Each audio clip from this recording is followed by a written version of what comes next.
Higit 7,000 pulis at bumbero nakadeploy kaugnay ng pagsalubong sa bagong taon. Iba't ibang hakbang para sa ligtas na Yuletide season inilatag. May balitang pambansa si Isaiah Mirafuentes ng PTV.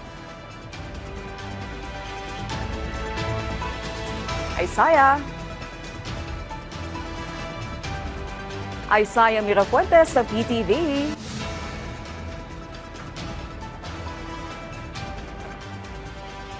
Isaiah? Na bagong taon.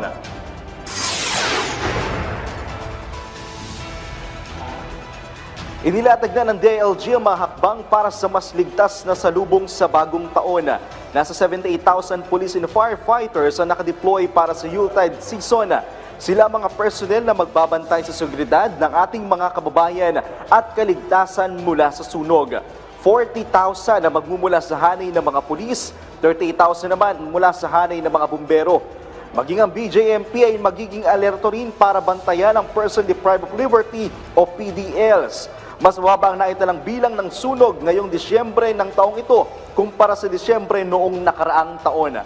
Ayon sa Bureau of Fire Protection, nasa 724 fire incidents ang kanilang naitala simula December 1 hanggang December 24 ng taong ito. Mas mababa ito kumpara sa 1,112 na naitala sa parehong panahon noong nakaraang taon. 15 fire incident ang naitala ngayong taon na dahil sa paputok. Maliban sa sunog, nais rin masigurado ng pamahalaan ang seguridad ng ating mga kababayan habang ginugunita ang bagong taon.